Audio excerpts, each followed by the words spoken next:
Well, today I'm going to teach you a poem written by Andrew Marvell, and the name of the poem is The Garden.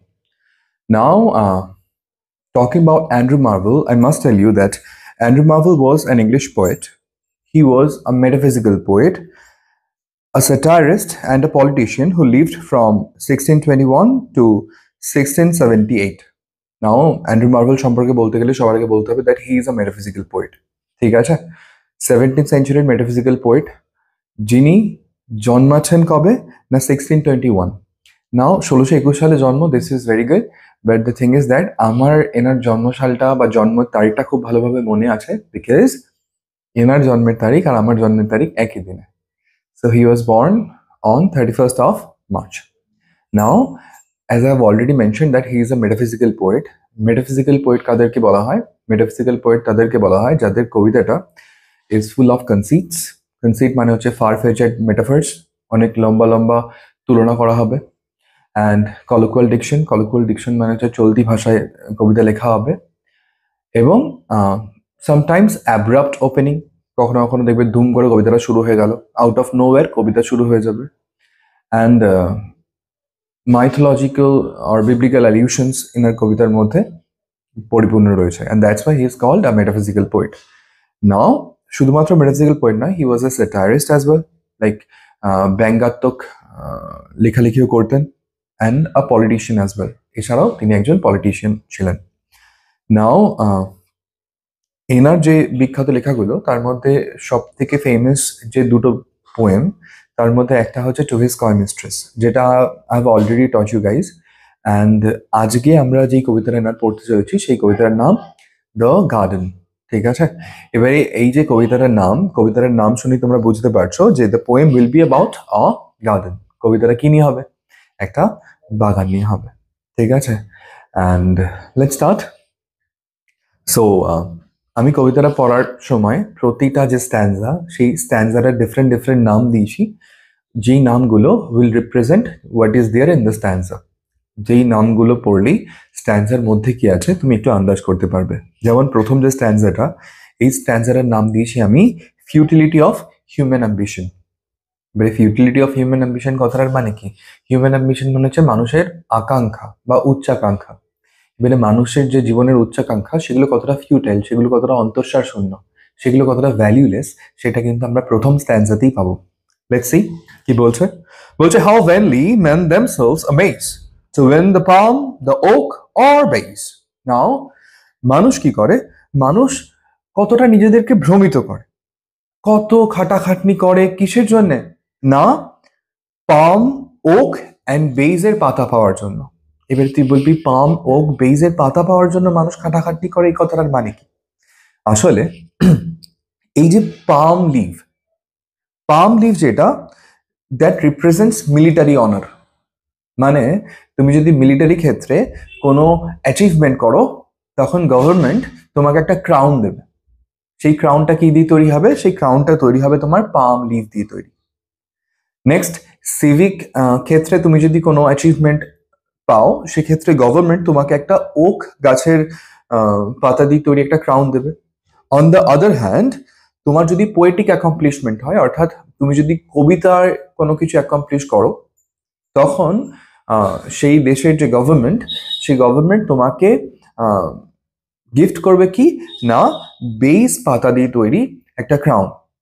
So এই যে crown, যেটা either made with palm leaves or it is made with oak leaves or it is made with beige leaves, এই ক্রাউনগুলোকে পাওয়ার জন্য মানুষ কত প্রচেষ্টাই না করে, right? সারাটা জীবন প্রচেষ্টা করে so that he can get a crown. কিন্তু এই যে প্রচেষ্টা, এগুলো কেমন ব্যর্থ প্রচেষ্টা, কেন? And their unassent labors seek crowned from some single herb or tree. মানুষ অবিরাম পরিশ্রম করে কিসের জন্যে? So that he can get a crown. এই যে ক্রাউনটা মানুষ পায়, এই ক্রাউনটা হয়তো একটা গাছ, একটা হার্ব দিয়েই তৈরি, একটা গাছের পাতা দিয়ে তৈরি. তাহলে একটা গাছের পাতা দিয়ে নির্মিত একটা ক্রাউন, সেই ক্রাউনটাকে পাওয়ার জন্য মানুষ কতটা আনএসেন্ট লেবার, কতটা অবিরাম পরিশ্রম করে, so that he can get a crown. Whose short and narrow word shade does prudently their toils upbraid.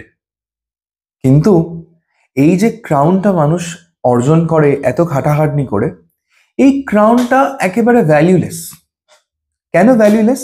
Because এই ক্রাউনটা is not able to give you a shadow. এই ক্রাউনটা তোর মুখে কি একটু শ্যাডো, একটু ছায়া দিতে পারবে? দেন কেন পড়া? If you want to have crown made with leaves, কেন তুমি এত জীবনে খাটাখাটনি করছো? You go to a garden, you'll get a lot of crown, you'll get to see a lot of leaves. তাহলে এই যে crown which is made with leaves, সেটাকে পাওয়ার জন্য মানুষ কি করছে? মানুষ অবিরাম পরিশ্রম করছে নিজের জীবন ধরে, so that he can be rewarded with a crown. But এই অবিরাম পরিশ্রম না করে, if you just straight go to a garden, তুমি যদি সোজাসুজি একটা বাগানে চলে যাও, তাহলে একটা গাছের পাতা দিয়ে নির্মিত ক্রাউনের দরকার নেই তোমার। You will get hundreds of trees যার এত পাতা, that will give you shade, যার পাতার তলায় ছায়ায় তুমি বসে আরাম করতে পারবে। তাহলে একদিকে ক্রাউন, যেই ক্রাউনটা তোমাকে ছায়াও দিতে পারছে না, অন দ্য আদার হ্যান্ড একদিকে পুরোপুরি বাগান, যেই বাগানে যে কোনো গাছের তলা তুমি বিশ্রাম করতে পারবে। কোনটা বেশি ইম্পর্টেন্ট? অবশ্যই এই পুরো বাগানটা। It has more value than the কি বলবো, tiny crown that we acquire by having some accomplishments. Now this is the opening stanza. তো ওপেনিং স্ট্যান্জাতে আমরা দেখছি যে কবি বলছে যে মানুষ তার জীবন ভর অবিরাম পরিশ্রম করে, so that he can get a crown made with the leaves of a single tree. একটা গাছের পাতা দিয়ে তৈরি একটা ক্রাউনকে পাওয়ার জন্য মানুষ অবিরাম পরিশ্রম করে। যদিও these are all in vain, এই অবিরাম পরিশ্রম প্রত্যেকটাই হচ্ছে একেবারে কি বলবো, vain মানে হচ্ছে ব্যর্থ, প্রয়োজনে নেই, প্রয়োজনহীন। Because if you want to enjoy the crown, if you want to enjoy the leaves, why should you get a crown? Rather, you should go to the garden and enjoy the entire tree. While all flowers and all trees do close to wave the garlands of repose. As I've already mentioned, যে why should you get a crown? যখন একটা বাগানে তুমি যাবে, বাগানে there are a lot of trees. সেই গাছগুলো দিয়ে you can make a garland of yourself or for yourself. তুমি নিজের জন্যই চাইলে একটা ফুলের মালা তৈরি করতে পারো। তো দেখ, একদিকে you can work all your life to get a single crown, অথবা you can go to the garden, যেখানে এত গাছ আছে, যেখানে এত ফল আছে, এত ফুল আছে, যেই ফুলগুলো দিয়ে তুমি নিজের জন্য বাগানে বসে একটা মালা তৈরি করতে পারবে। So a garden is fur more superior than a single crown. Now next যে স্ট্যান্জা, সেই স্ট্যান্জাতে কি বলছে? আচ্ছা, নেক্সট অ্যান্সার নাম হচ্ছে contrast between social life and the peaceful solitude of nature. দেখো কি বলছে, বলছে fair quiet, have I found thee here. Fair quiet কথাটার মানে হচ্ছে শান্তি। বলছে শান্তি, আমি অবশেষে তোমাকে এইখানেই খুঁজে পেলাম, এবং শুধু তোমাকে নয়, তোমার বোন সরলতাকেও আমি এই বাগানেতেই খুঁজে পেলাম। And innocence thy sister dear, mistaken long I sought you then in busy companies of men. যদিও আমি সারা জীবন তোমাকে আর তোমার বোনকে, অর্থাৎ শান্তিকে আর সরলতাকে খুঁজে বেরিয়েছি। কোথায় খুঁজে বেরিয়েছি? না, in busy companies of men, ব্যস্ত মানুষের মাঝে আমি তোমাকে আর তোমার বোনকে, অর্থাৎ শান্তিকে এবং সরলতাকে খুঁজে বেরিয়েছি। তো তোমাকে আর তোমার বোনকে, শান্তিকে এবং সরলতাকে আমি যখন ব্যস্ত মানুষের মাঝে খুঁজে বেরিয়েছি বা ব্যস্ত সমাজের মধ্যে খুঁজে বেরিয়েছি, তখন কিন্তু আমি কোনোদিন তোমাদেরকে পাইনি। অবশেষে তোমাদের সাথে আমার সাক্ষাৎ হলো কোথায়? তোমাদের সাথে আমার সাক্ষাৎ হলো এই বাগানে। Now this is the case of personification, যেখানে আমার মনে হচ্ছে যে শান্তি আর সরলতা যেন দুটো মানুষ। আসলে তো তারা মানুষ নয়, দিস আর ফিলিংস। তো এই ফিলিংস গুলোকে আমি আমার সারাটা জীবন ভর খুঁজে বেরিয়েছি কোথায়? সমাজের মধ্যে, কিন্তু কোথাও পাইনি। অবশেষে আমি যখন এই গার্ডেনে এসে উপস্থিত হলাম, যখন এই বাগানে এসে উপস্থিত হলাম, I have found you guys. I have found you too. আমি তোমাদের দুজনকেই খুঁজে পেলাম। তাহলে যদি জীবনে শান্তির দরকার হয়, জীবনে যদি সরলতার দরকার হয়, সেগুলো মানুষের মাঝে নয়, বরং তুমি বাগানে গিয়ে খুঁজো। You can find it. Your sacred plants, if here below, only among the plants will grow. বলছে যে your sacred plants, আচ্ছা শান্তি আর সরলতা যদি গাছ হতো, পবিত্র গাছ, তাহলে এই গাছগুলো কিন্তু এই বাগানেতেই জন্মাতো, সমাজে জন্মাতো না এই গাছগুলো। Society is all but rude to this delicious solitude. এবং আমাদের যে সমাজ, সেই সমাজ শুধুমাত্রই অসভ্য যদি সেই সমাজকে আমি মধুর একাকিত্বের সাথে তুলনা করি। তাহলে খুব সিম্পল, এই যে স্ট্যান্জাটা, এই স্ট্যান্জায় the poet is saying, now if you want to have a peaceful life, if you want to find peace in your life, তুমি কিন্তু সেটা সমাজের মধ্যে থেকে কোনোদিনও পাবে না। তুমি যদি ভাবো সরলতাকে তুমি সমাজের মধ্যে থেকে, সমাজের মানুষের মধ্যে পাবে, তাহলে কিন্তু তুমি একটা ইম্পসিবল টাস্ক কে শুরু করতে চলেছো, because you will never find it. যদি জীবনে শান্তির প্রয়োজন হয়, যদি জীবনে সরলতার প্রয়োজন হয়, you should rather go to a garden. সেখানে গেলে কিন্তু ইউ উইল ফাইন্ড সেই শান্তি আর সেই সরলতা। So this is the meaning of the second stanza. Did you understand? Okay. Let's move on to the third stanza. Third stanza naam diyechi ami contrast between romantic love and natural beauty of the garden. Now let's read the poem. Bolche, no white nor red was ever seen so amorous as this lovely green. Now কবি যখন বাগানে যাচ্ছে, সেই বাগানের মধ্যে সে কি রং দেখতে পাচ্ছে? সে সবুজ রং দেখতে পাচ্ছে। And he is so fascinated with the green color that he is saying যে প্রেমিকার গালের সাদা রং বা প্রেমিকার ঠোঁটের সেই লাল রং, এগুলো কিন্তু কোনোটাই এত রোম্যান্টিক নয় যতটা রোম্যান্টিক বাগানের এই সবুজ রং। তাহলে কবি থার্ড স্ট্যান্জার প্রথম দুটো লাইনে কিন্তু বাগানের যে সবুজ রং, সেই সবুজ রঙের কি বলবো, সবুজ রঙকে প্রেজ করছে, প্রশংসা করছে, এবং প্রশংসা করে তুলনা করছে কার সাথে? না প্রেমিকার গালের সাদা রঙের সাথে, প্রেমিকার যে হোয়াইট কমপ্লেক্সন সেটার সাথে, প্রেমিকার ঠোঁটের যে লাল রং সেটার সাথে। বলছে প্রেমিকার গালের সাদা রঙই হোক অথবা প্রেমিকার ঠোঁটের লাল রঙই হোক, কোনোটাই কিন্তু এত রোম্যান্টিক নয় যতটা রোম্যান্টিক এই বাগানের সবুজ রং। Fond lovers, cruel as their flame, cut in these trees their mistress's name. এবারে প্রেমিকেরা আবেগের বশভূত হয়ে বা আবেগের বশবর্তী হয়ে কি করে? তারা ক্রুয়েল হয়ে ওঠে, তারা বড় ক্রূর হয়ে ওঠে, এবং ক্রূর হয়ে উঠে গাছের মধ্যে নাইফ দিয়ে কি করে? নিজের প্রেমিকার নাম খোদাই করে। লিটল অ্যালিস দে নো, আসলে তাদের বুদ্ধি বা তাদের জ্ঞান অনেক কম। Or heed how far these beauties hers exceed, আসলে এই প্রেমিকদের, এই আবেগ বশবর্তী প্রেমিক যারা ক্রূর হয়ে গাছের ছালে নিজের প্রেমিকার নাম লিখে থাকে, তারা আসলে জ্ঞান নেই তাদের। তারা জানে না যে এই যে গাছের সৌন্দর্য, এই গাছের সৌন্দর্য কিন্তু তার প্রেমিকার সৌন্দর্যের থেকেও অনেক বেশি। তাহলে এখানে গাছের যে সৌন্দর্য, সেই সৌন্দর্যকে প্রেমিকার সৌন্দর্যের সাথে তুলনা করা হচ্ছে।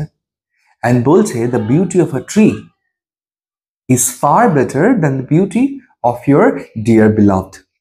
তোমার প্রেমিকার যে সৌন্দর্য, যার সৌন্দর্য দেখে আবেগে বশভূত হয়ে তুমি কি করছো? গাছের ছালে নিজের প্রেমিকার নাম লিখে দিচ্ছ। You should not do that. তোমার এটা করা উচিত নয়, because the tree itself is more beautiful. গাছটা কিন্তু তোমার প্রেমিকার থেকেও অনেক বেশি সুন্দর। Fair trees, সুন্দর গাছ, whereas ever your barks I won't, no name shall but yours own be found. বলছে সুন্দর গাছ, কবি বলছে গাছেদেরকে উদ্দেশ্য করে, আমি যদি কোনোদিন তোমাদের ক্ষত করি, তবে মনে রেখো আমি কোনো প্রেমিকার নাম তোমার গায়ে লিখব না, আমি তোমার গায়ে শুধুমাত্র তোমার নামই লিখব। নাও কবি এটা this is a Renaissance thing. Renaissance পিরিয়ডে যত কিছু সুন্দর জিনিস ছিল যেটা ইউনিক, সেই জিনিসের উপর তার নামটা সিগনেচার করা থাকতো। গাছের এত সুন্দর, কবি বলছে যে আমিও যদি কোনোদিন প্রেমে পড়ে তোমার গাছের তোমার ছালের উপর যদি আমি কোনোদিন খোদাই করি, সেই খোদাই করে কিন্তু আমি অন্য কোনো প্রেমিকার নাম লিখবো না, রাদার আমি তোমার উপরে তোমার নামই লিখবো। নাও এই যে স্ট্যান্সা আমরা দেখছি কবি রোম্যান্টিক লাভ এর সাথে কন্ট্রাস্ট দেখাচ্ছে কার না, ন্যাচারাল বিউটি অফ দ্য গার্ডেনের, যেখানে কবি বলছে যে the beauty of the garden is far better than the beauty of your dear beloved. Okay. Next stanza. Next stanza নাম classical mythological theme of divine pursuit and transformation. Now, এই যে স্ট্যান্জাটা কিন্তু আমাদেরকে মনে করিয়ে দেয় যে কেন অ্যান্ড্রু মার্ভেলের পোয়েমকে আমরা মেটাফিজিক্যাল পোয়েম বলে থাকি। অ্যাজ আইভ অলরেডি মেনশন, যে মেটাফিজিক্যাল যে পোয়েম হবে সেই পোয়েমে কি হবে, বিবলিক্যাল অ্যালিউশন থাকবে অথবা মাইথোলজিক্যাল অ্যালিউশন থাকবে। এই যে স্ট্যান্জাটাতে কিন্তু মাইথোলজিক্যাল অ্যালিউশন রয়েছে। আচ্ছা, কি বলছে দেখি। বলছে when we have run our passion's heat, love hither makes his best retreat. আচ্ছা, বলছে আমাদের যখন আবেগের উত্তাপ শেষ হয় তখন আমরা কোথায় ফিরে যাই, আমরা কোথায় আশ্রয় নিই না, নেচার, প্রকৃতির কোলে আশ্রয় নিই। দেখো, তুমি যখন কারো প্রেমে পড়বে তখন প্রথম আবেগের অনেক উত্তাপ, তখন সারাদিন মনে হবে তার কাছেই থাকি, কিন্তু সময়ের সাথে সাথে সেই আবেগের উত্তাপ কিন্তু কমতে থাকবে। তখন তুমি শান্তির খোঁজে কোথায় আশ্রয় নেবে, আবার সেই প্রকৃতির মাঝেই কিন্তু তুমি আশ্রয় নেবে। The gods that mortal beauty chase, still in a tree did end their race. দেবতারা যারা মর্ত সৌন্দর্যের পিছে ছোটে বা পেছনে ছোটে, তাদেরও কিন্তু দৌড় শেষ হয় এই একটা গাছে এসে। নাও দেয়ার আর সেভারাল গডস যারা কাদের পেছনে ছুটেছে, যারা ছুটেছে পাতালের কোনো নারীর পেছনে, আমাদের মর্তলোকের কোনো নারীর পেছনে, এবং সেই নারীরা দেবতা থেকে বাঁচার জন্য নিজেদেরকে কিসে পরিণত করেছে, নিজেদেরকে গাছে ট্রান্সফর্ম করেছে। এবং দেবতাদের যে এই যে ভালোবাসার ভাব, যেই ভাবে তারা মর্তের নারীর পেছনে দৌড়েছিল, এই দৌড়টা কোথায় এসে শেষ হয়ে যাবে, একটা গাছে এসে শেষ হয়ে যাবে। তাহলে মানুষের সমস্ত প্রেম, মানুষ কেন, দেবতাদেরও সমস্ত প্রেম অবশেষে কোথায় শেষ হয়, এই প্রকৃতি, এই গাছে এসেই শেষ হয়ে যায়। এইটাই final destination, nature is the final destination. দেখো বলছে Apollo haunted Daphne so only that she might laurel grow. Now Apollo যে একজন গ্রিক দেবতা, সে মর্তের এক নারীর পেছনে ছোটে, তার নাম ড্যাফনি, এবং অ্যাপোলোর কাছে তাড়া খেয়ে ড্যাফনি কিসে পরিণত হয় না, লরিয়াল ট্রিতে, একটা লরিয়াল গাছে পরিণত হয়। নাও অ্যাপোলোর যে এই অ্যাক্টটা, একটা মর্তের নারীকে তাড়া করা, ইজ দিস জাস্টিফাইড? নো। যে একজন ভগবান হয়ে সে কার প্রেমে পড়ছে না, মর্তের একটা নারীর প্রেমে পড়ছে। তো এইখানে কবি অ্যাপোলোর যে এই অ্যাক্ট অফ হন্টিং ড্যাফনি, এটাকে জাস্টিফাই করার জন্য বলছে যে অ্যাপোলো ড্যাফনিকে তাড়া করেছিল, কেন তাড়া করেছিল, so that Daphne would turn into a laurel tree, যাতে ড্যাফনি লরিয়াল গাছে পরিণত হয়। বিকজ অ্যাপোলো নাকি লরিয়াল গাছই চেয়েছিল, ও আসলে ড্যাফনিকে চাই। তাহলে অ্যাপোলোর যে ভালোবাসা, সেই ভালোবাসাটা কোথায় এসে শেষ হয়, এই লরিয়াল ট্রিতে। Now and Pan did after Syrinx speed, not as a nymph but for a reed. আচ্ছা, প্যান বলে এক ভগবান, এক দেবতা, সে ছুটেছে কার পেছনে না, সিরিংস এর পেছনে ছুটেছে। and Syrinx would finally transformed into a reed, এটা বাঁশে পরিণত হবে। তাহলে অ্যাপোলো ড্যাফনির পেছনে ছুটছে, কেন ছুটছে, so that he can get a laurel tree. Similarly Pan সে কাকে তাড়া করছে, সে সিরিংসকে তাড়া করছে, so that Syrinx be turned into a reed, so that he can get a reed. তাহলে জীবনে বাঁশ পাওয়ার জন্য প্যান কিন্তু অনেক কষ্ট করেছে। তাহলে দেবতা হোক অথবা মানুষ, তাদের প্রেম অবশেষে কোথায় বিশ্রাম করে? এই নেচার, এই প্রকৃতিতে বিশ্রাম করে, এই গাছে বিশ্রাম করে। নাও এরপরে একটা ম্যাজিক্যাল সেন্সরি এক্সপিরিয়েন্স আমরা পাবো, লাইক কবি একটা ড্রিম ওয়ার্ল্ডে যেন চলে গেছে। এই লাইনটা, এই স্ট্যান্সাটা আমার খুব ফেভারিট, বিকজ এর মধ্যে একটা ইমেজারি আছে। তুই চোখ বন্ধ করলে you can see a garden. কি বলছে দেখ, আহ what wondrous life in this I lead, ripe apples drop about my head। বলছে আহ কি অদ্ভুত জীবন আমি এখানে যাপন করছি, আমার জীবনটা এই বাগানের মধ্যে বড়ই অদ্ভুত, বড়ই সুন্দর। পাকা আপেল পড়ছে কোথায়? আমার মাথায়, আমার মাথার আশেপাশে। বাগানের মধ্যে আমি বসে আছি, আমার মাথায়, আমার মাথার আশেপাশে পড়ছে পাকা অ্যাপেল। এই যেন Isaac Newton. The Lucius clusters of the vine. বলছে দ্রাক্ষালতার সুস্বাদু গুচ্ছ। আচ্ছা, দ্রাক্ষালতা মানেটা কি? দ্রাক্ষালতা মানে হচ্ছে আঙুর। আঙুরের সুস্বাদু গুচ্ছ, গাছে আঙুর ঝুলছে। আহ, upon my mouth do cross their wine। এবং সেই আঙুরের যে রস, সেই আঙুর যেন নিজেকে নিংড়ে তার রসটাকে ফেলছে আমার মুখে। আহা, the nectarine and the curious peach into my hand themselves do reach। এবং বাগানে থাকা নেকটারিন আর সুস্বাদু পিচ ফল তারা যেন নিজে থেকেই আমার হাতে চলে আসছে। মাথায় পড়ছে আপেল, মুখে পড়ছে আঙুরের রস, আর হাতে চলে আসছে নেকটারিন আর পিচ ফল নিজে থেকে। আহা, stumbling on melons as I pass। এবার আমি হাঁটছি, হাঁটতে হাঁটতে হোঁচট খেলাম তরমুজে।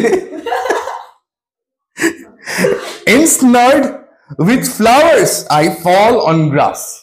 তরমুজে হোঁচট খাওয়ার পরেই আমি যেন ফুলে জড়িয়ে পড়ে গেলাম ঘাসে। তাহলে দেখ, বাগানের মধ্যে বিচরণ করতে করতে সে কত ভালো এক্সপিরিয়েন্স করছে, অভিজ্ঞতা কত ভালো তার বাগানের মধ্যে।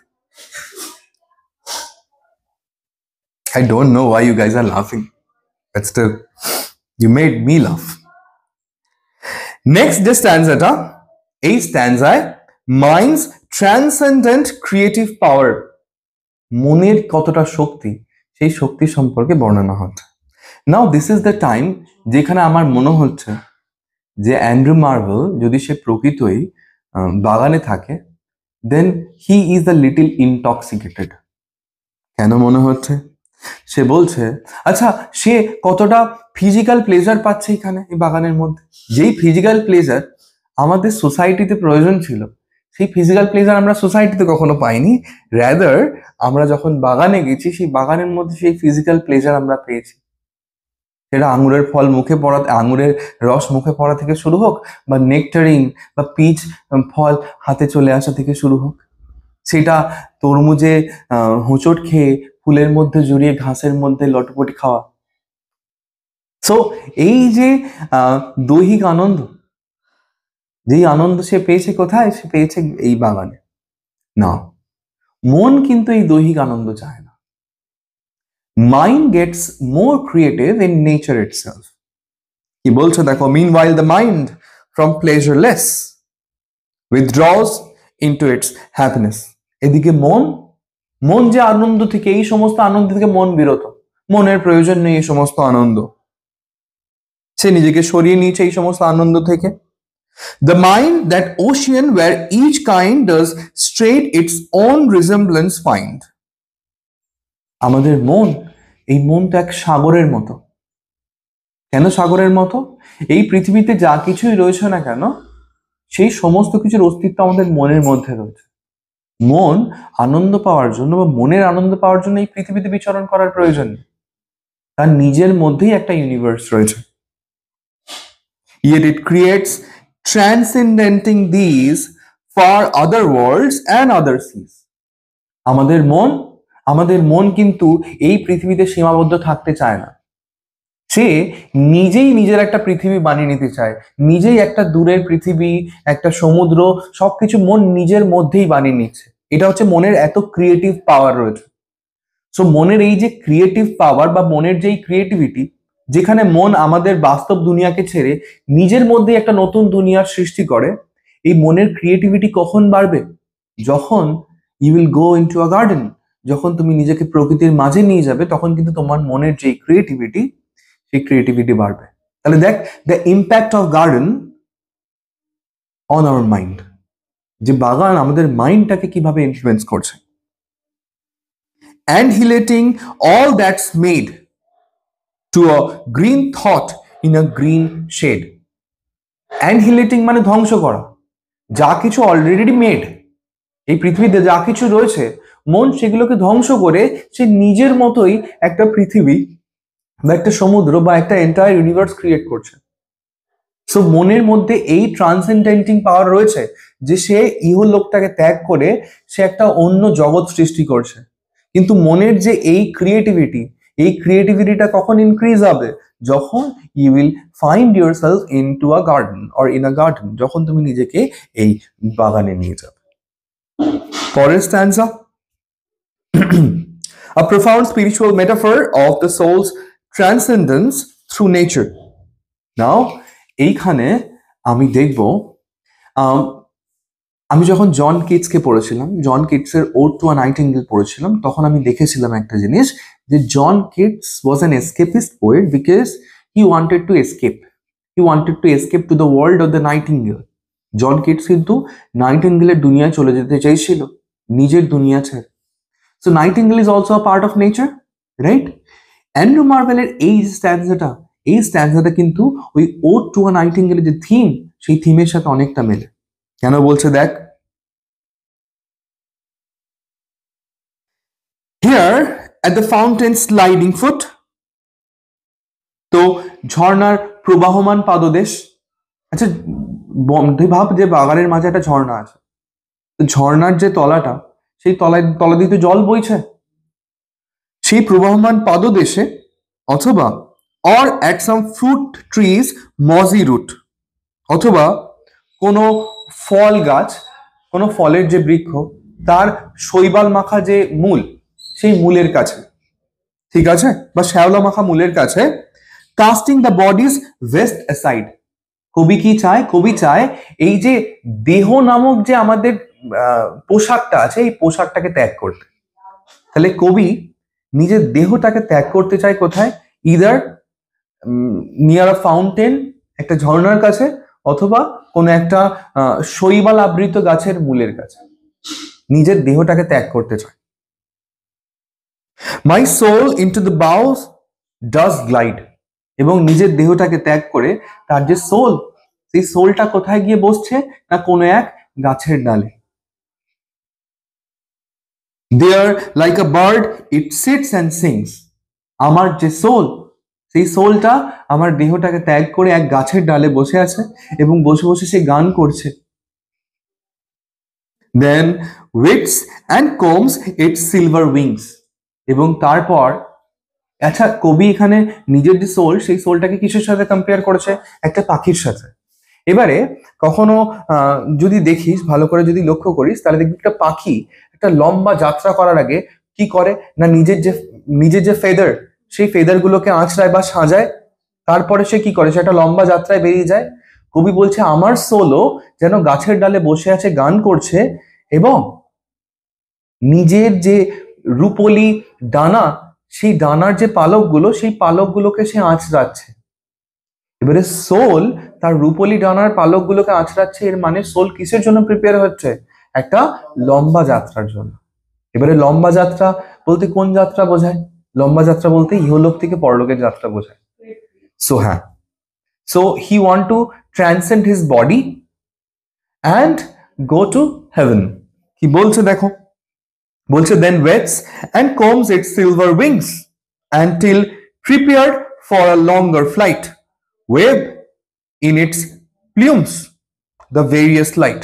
আচ্ছা, এইখানে কবি বলছে যে আমার যে সোলটা সে গাছের ডালে বসে আছে এবং সে কি করছে? সে গান করছে।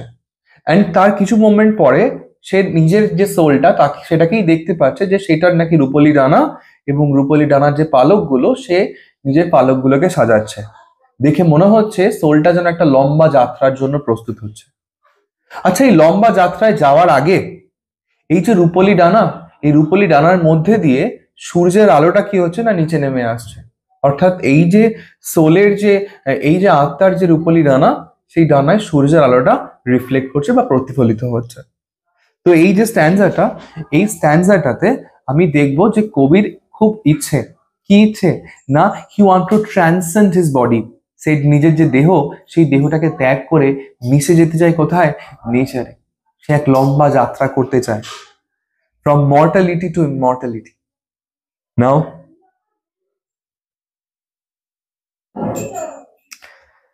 next stanza, the Naam concept of solitude in paradise. কি বলছে দেখি? Such was that happy garden state, while man there walked without a mate. বলছে এমনই ছিল ওই সুখী উদ্যানের অবস্থা। আচ্ছা, সুখী উদ্যান যেটা বলছি, এই সুখী উদ্যান কাকে বলা হচ্ছে, কোন গার্ডেনকে বলা হয়েছে? গার্ডেন অফ ইডেনকে বলা হচ্ছে। বলছে এই গার্ডেন অফ ইডেনের যে অবস্থাটা, ততটা এতটাই সুখযুক্ত ছিল। অ্যাডাম যখন গার্ডেন অফ ইডেনে একা ছিল, তখন কিন্তু এতটাই সুখ ভোগ করেছিল সে। After a place so pure and sweet, what other help could yet be meet? বলছে এমন পবিত্র বা মধুর স্থান পাওয়ার পর, God has gifted this beautiful piece of land, this beautiful garden to Adam. তো এত সুন্দর পবিত্র একটা শান্ত জায়গা পাওয়ার পর মানুষের আর কি সাহায্য লাগতে পারে? মানুষ তো একা একাই এই গার্ডেনে সুখী থাকতে পারতো, কিন্তু মানুষ করেছে কি সেটা? না। But it was beyond a mortal's share to wander solitary there. কিন্তু একটা মানুষের পক্ষে, এই মর্তের একটা মানুষের পক্ষে কিন্তু কখনোই সম্ভব ছিল না যে এমন সুন্দর বাগানে সে একা একা বিচরণ করবে। True paradise, it were in one to live in paradise alone. যদি অ্যাডাম এই প্যারাডাইসে একাই থাকতো বা একাই উপভোগ করতো, তাহলে কিন্তু এই একটা স্বর্গে সে যেন দুটো স্বর্গের আনন্দ পেত। কিন্তু অ্যাডাম কি করলো? অ্যাডাম একা বিচরণ করলো না।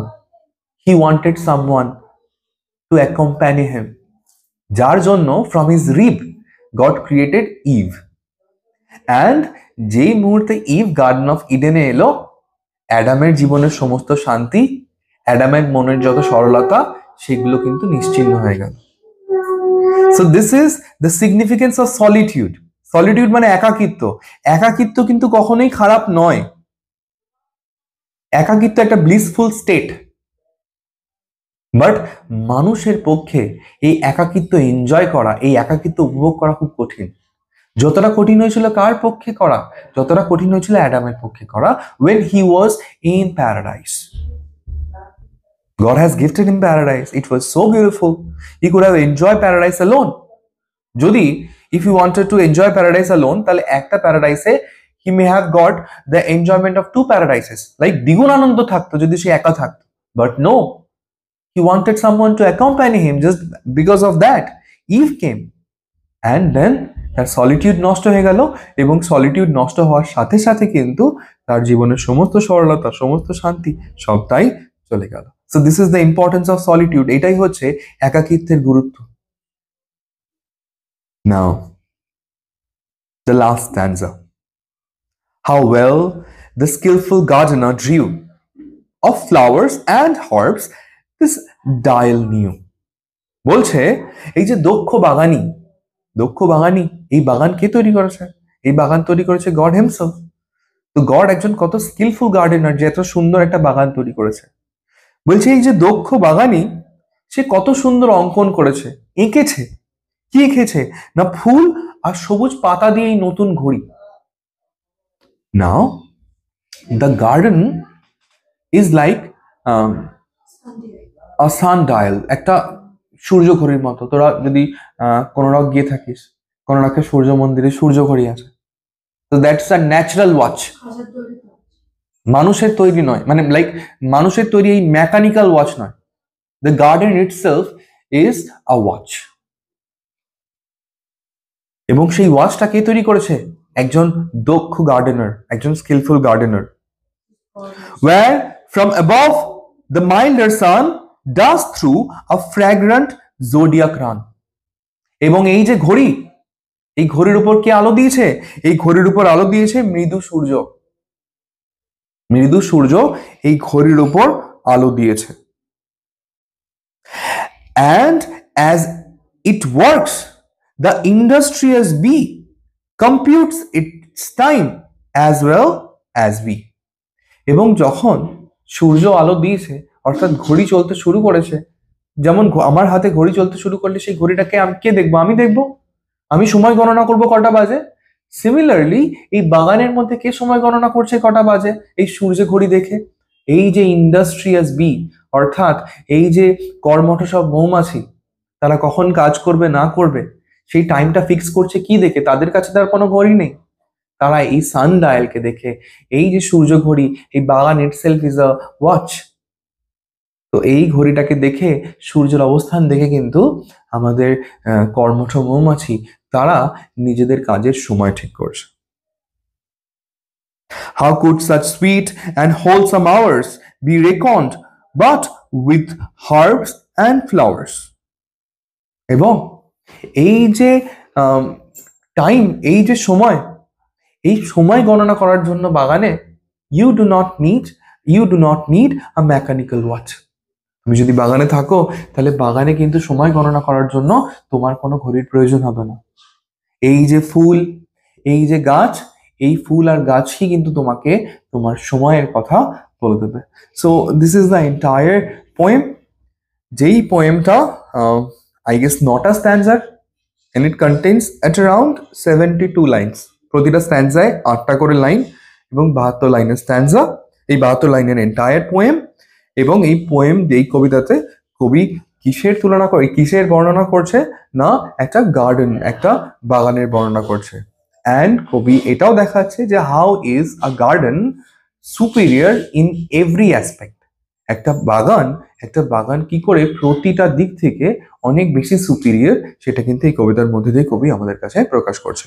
So that's the end of the poem.